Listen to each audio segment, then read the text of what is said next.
जब एक रहस्यमयी टीचर को अपने मासूम स्टूडेंट को पाने का जुनून चढ़ जाता है तो वो सारे हदें पार कर देती है। क्या वो स्टूडेंट इस खतरनाक मोहब्बत के जाल से बच पाएगा या ये साजिश उसकी जिंदगी को बर्बाद कर देगी? तो चलिए देखते हैं बैड सिस्टर, खौफ और दीवानगी का खेल। तो मूवी की शुरुआत जेसन नाम के एक लड़के को दिखाते हुए होती है, जो एक स्टूडेंट होने के साथ एक फेमस सिंगर और सोशल मीडिया इन्फ्लुएंसर भी है। इसके बाद हमें एक कैथोलिक स्कूल को दिखाया जाता है, जहां जेसन के पेरेंट्स समर वेकेशन के बाद जेसन और उसकी बहन जोई को स्कूल छोड़ने के लिए आए हुए हैं। और यहाँ हम सारा नाम की एक लड़की को देखते हैं जो जेसन की क्लासमेट है और ये जेसन को पसंद भी करती है। फिर तभी यहाँ इनकी टीचर सिस्टर रेबेका आती हैं और इनके पेरेंट्स से मिलती हैं। इसके बाद वो अपने ऑफिस में जाती है और वो स्कूल की नई टीचर सिस्टर सोफिया से मिलती है, जिनका आज स्कूल में पहला दिन है। फिर सिस्टर रेबेका सोफिया को इस स्कूल के सारे रूल्स एंड रेगुलेशन समझाती है और वो ये भी कहती हैं कि ये एक कैथोलिक स्कूल है और यहाँ किसी भी टीचर को मेकअप करने की अनुमति नहीं है। ये सुनकर सिस्टर सोफिया अपनी लिपस्टिक को मिटाने लगती है। इसके बाद सिस्टर रेबेका सोफिया को पूरे स्कूल का मुआयना कराती है। इतने में इन्हें वहाँ पर जेसन मिलता है, तो सिस्टर रेबेका जेसन को उसकी नई क्लास टीचर सोफिया से मिलवाती है। लेकिन सोफिया ये नोटिस करती है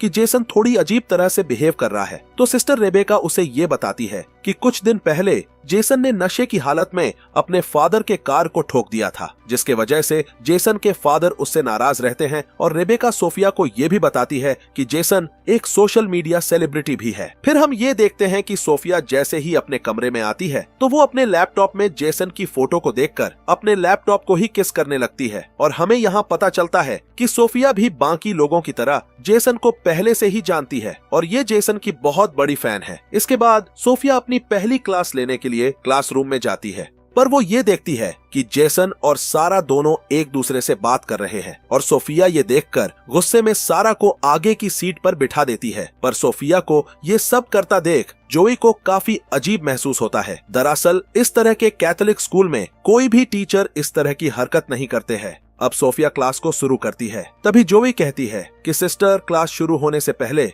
हम सभी क्लास में प्रेयर करते हैं। और जब सभी स्टूडेंट्स प्रेयर कर रहे होते हैं तो एक बार फिर जोई ये नोटिस करती है कि सोफिया प्रेयर नहीं कर रही है। और सोफिया की इन सभी हरकतों को जोई अपने भाई जेसन को भी बताती है। और क्योंकि जेसन सारा से मैसेज में बात कर रहा था, इसीलिए वो जोई की बातों पर कोई खास ध्यान नहीं देता। फिर स्कूल के बाद सोफिया जेसन से मिलती है और बातों ही बातों में पूछती है कि जेसन, क्या सारा तुम्हारी गर्लफ्रेंड है? और ये सुनकर जेसन ये जवाब देता है कि नहीं सिस्टर, अभी तक तो मेरी कोई भी गर्लफ्रेंड नहीं है। और ये सुनकर तो सोफिया काफी खुश होती है, क्योंकि कहीं ना कहीं सोफिया जेसन से प्यार करती थी। लेकिन अगली सुबह सोफिया की खुशी मानो टूटे हुए कांच के टुकड़ों की तरह बिखर जाती है। वो सारा और जेसन को किस करते हुए देख लेती है। फिर वो जेसन को क्लास में भेजकर सारा को डांटने लगती है और सोफिया सारा को खास हिदायत देती है कि वो जेसन से हमेशा दूर रहे। अब क्लास खत्म होने के बाद सोफिया जेसन से मिलती है। फिर वो जेसन से ये सवाल करती है कि जेसन, तुम तो कह रहे थे कि तुम्हारी कोई भी गर्लफ्रेंड नहीं है, तो तुम सारा के साथ क्या कर रहे थे? जिसका जवाब जेसन नहीं दे पाता।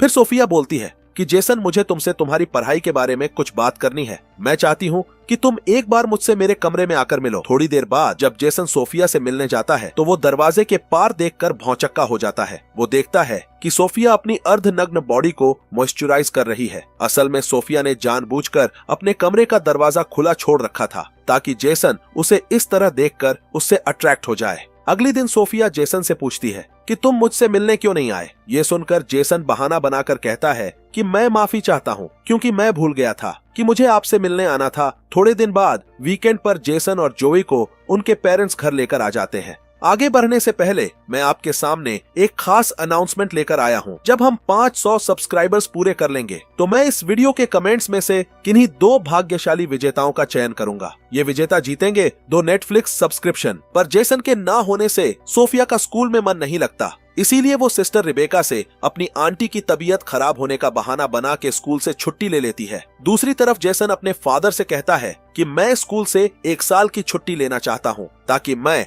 अपने पैशन पर काम कर सकूं। लेकिन उसके फादर उसे ये सब करने से मना करते हैं, क्योंकि वो चाहते हैं कि जेसन अपना पूरा फोकस अपनी पढ़ाई को दे, जिससे उन दोनों के बीच बहस हो जाती है और जेसन गुस्से में नाराज होकर बाहर जाकर अकेले में गाना गाने लगता है। इधर सोफिया जेसन के घर के पास छुपकर जेसन को देखने लगती है और तभी सारा जेसन को कॉल करती है। ये देख सोफिया तो गुस्से में पागल हो जाती है। अब सोफिया ये फैसला लेती है कि अगर उसे जेसन को पाना है तो उसे किसी तरह से सारा को जेसन से दूर करना होगा। अब वो रात को हॉस्टल में सारा के कमरे में जाकर उसके बुक में ड्रग्स रख देती है, लेकिन कमरे से बाहर निकलते वक्त उसे सिस्टर रेबेका देख लेती है। और जब सिस्टर रेबेका सोफिया से पूछती है कि वो यहाँ क्या कर रही है, तो इस पर सोफिया ये बहाना बताती है कि उसने यहाँ पर किसी की आवाज सुनी थी और इसीलिए वो ये देखने के लिए यहाँ पर आई थी। इसके बाद अगली सुबह सोफिया क्लास में सभी स्टूडेंट्स को अपनी अपनी बुक्स निकालने के लिए कहती है और जैसे ही सारा अपनी बुक निकालती है वैसे ही तकी हुई सोफिया सारा को ड्रग्स के साथ पकड़ लेती है और सोफिया सारा को बहुत बुरी तरह डांटती है और उसे ये भी कहती है कि तुम्हें इस हरकत के लिए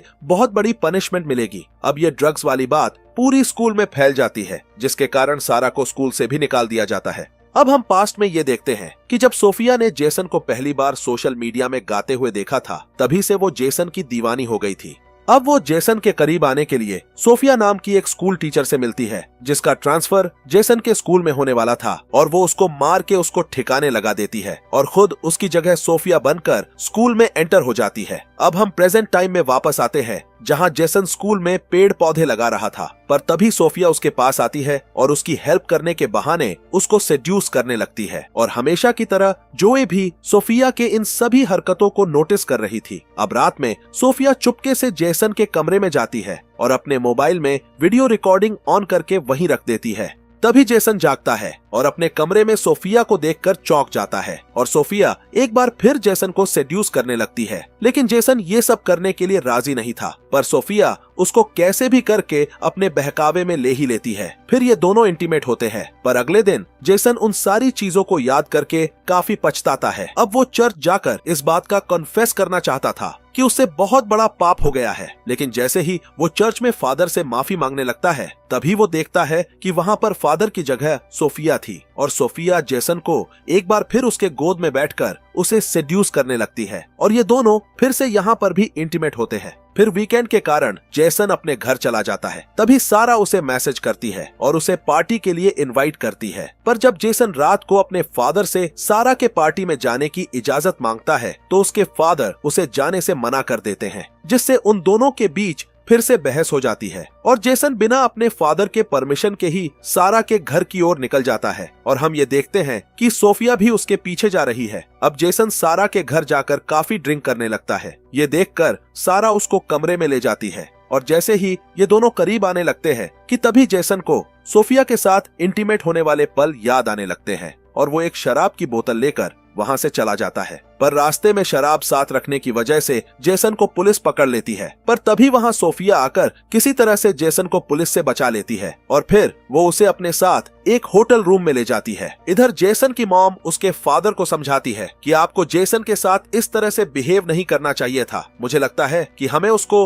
उसके पैशन के लिए 1 साल का समय देना चाहिए। इस पर जेसन के फादर मान जाते हैं और जेसन को घर वापस लाने के लिए निकल जाते हैं और इस तरफ जेसन को रूम में ले जाने के बाद सोफिया अपने कपड़े उतारने लगती है ताकि वो दोनों फिर से इंटीमेट हो सके। पर इस बार जेसन कहता है कि हम दोनों ने जो भी किया वो सिर्फ एक भूल था, इसीलिए अब से हम दोनों ये गंदा काम कभी नहीं करेंगे। पर सोफिया कहती है कि हम दोनों सिर्फ एक दूसरे के लिए ही बने हैं और इसीलिए हम दोनों को हमेशा एक साथ रहना चाहिए। लेकिन जेसन सोफिया की कोई बात नहीं मानता और वहाँ से चला जाता है। ये देखकर सोफिया गुस्से में लाल हो जाती है। दूसरी तरफ जेसन के फादर उसे ढूंढ लेते हैं और उससे अपने बिहेवियर के लिए सॉरी बोल के उसे स्कूल से 1 साल का ब्रेक लेने के लिए मान जाते हैं ताकि वो अपने पैशन पर काम कर सके। इसके बाद अगले सुबह जेसन और उसकी बहन जोई स्कूल के लिए निकल जाते हैं और जब जेसन अपने हॉस्टल के कमरे में जाता है तो वो देखता है कि वहाँ सोफिया बेहोश पड़ी हुई है और घबराया हुआ जेसन सोफिया को होश में लाने की कोशिश करता है, लेकिन तभी उसे ये एहसास होता है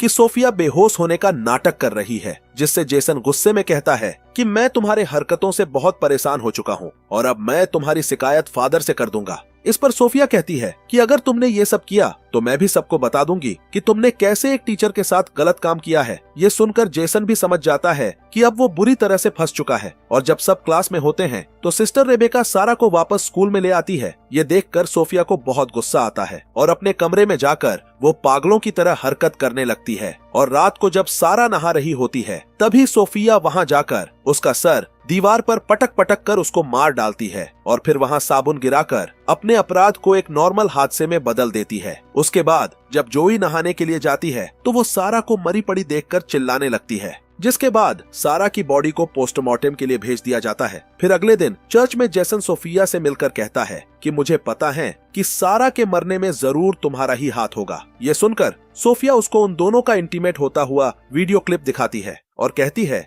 कि अगर तुमने सारा के बारे में कुछ भी किसी को बताया तो मैं ये वीडियो वायरल कर दूंगी। अगले दिन जब सोफिया जेसन को घर जाते हुए देखती है तो वो एक बार फिर सिस्टर रेबेका से अपने आंटी के मौत का बहाना बनाकर छुट्टी लेकर चली जाती है। जब सिस्टर रेबेका सोफिया के आंटी की फ्यूनरल पर फूल भेजने के लिए उसके एड्रेस पर कॉल करती है तो उन्हें ये पता चलता है कि वहाँ तो किसी की भी मौत नहीं हुई है और ना तो ये एड्रेस किसी सोफिया का है। दूसरी तरफ जोई जेसन को स्ट्रेस में देखकर उससे स्ट्रेस की वजह पूछती है और जेसन अपनी बहन को सारी कहानी बता देता है। और अगले दिन वो दोनों सोफिया की असलियत पता करने के लिए चुपके से उसके रूम में जाते हैं। इधर सिस्टर रेबेका को नकली सोफिया के सच्चाई का पता चल जाता है और वो इसकी कंप्लेन फादर को करने के लिए जाने लगती है। लेकिन तभी सोफिया पीछे से रेबेका के सर पर मारकर उसको बेहोश कर देती है। इधर रूम में इन दोनों को असली सोफिया का लैपटॉप मिल जाता है और साथ ही इनको उस नकली सोफिया का लैपटॉप भी मिलता है जिसका असली नाम लॉरा होता है। इसलिए वो दोनों ये बात सिस्टर रेबेका को बताने के लिए उनके पास जाने लगते हैं और तभी इन लोगों का सामना नकली सोफिया यानी कि लॉरा से हो जाता है। वो जेसन के हाथ में अपना लैपटॉप देखकर सब कुछ समझ जाती है कि उसकी सच्चाई सामने आ चुकी है और अब वो पागलों की तरह जेसन से अपने प्यार का इजहार करने लगती है। लेकिन वो दोनों उसे इग्नोर करते हुए वहां से जाने लगते हैं। लेकिन तभी पीछे से लॉरा जोई के सर पर मारकर उसको घायल कर देती है और ये देखकर जेसन गुस्से में आकर उसका गला दबाने लगता है। लेकिन लॉरा उसे भी मारकर उसको भी घायल कर देती है। फिर वो जोई को खत्म करने के लिए जाती है। मौके पर वहाँ सिस्टर रेबेका आकर उसको रोकने की कोशिश करती है लेकिन वो सिस्टर रेबेका को भी मारने लगती है। ये देखकर जेसन अपने पॉकेट से स्क्रू ड्राइवर निकालता है और लॉरा के पीठ में घुसा देता है जिससे लॉरा की मौत हो जाती है। और फिर अगले सीन में हमें स्कूल के ग्रेजुएशन का दिन दिखाया जाता है जिसमें जेसन के फादर जेसन को एक नया गिटार गिफ्ट करते हैं जिससे जेसन बहुत खुश होता है और ये कहानी यहीं खत्म हो जाती है। तो अब मैं गिवावे में भाग लेने का तरीका बताता हूँ। सबसे पहले आप हमारे चैनल को सब्सक्राइब करें और नीचे कमेंट में लिखें कि आप इस गिवावे में भाग लेना चाहते हैं। जैसे ही हम 500 सब्सक्राइबर पूरे करेंगे मैं उन कमेंट्स को रैंडम कमेंट्स पिकर में से उन 2 विजेताओं का नाम निकालूंगा और अपने बिजनेस ईमेल से उन विजेताओं को संपर्क करके उन्हें उनका सब्सक्रिप्शन दे दूंगा। तो जल्दी से सब्सक्राइब कीजिए ताकि हम जल्दी से 500 सब्सक्राइबर तक पहुंच सकें और कमेंट करके गिवावे में भाग लीजिए। और मुझे ये उम्मीद है कि आपको कहानी पसंद आई होगी।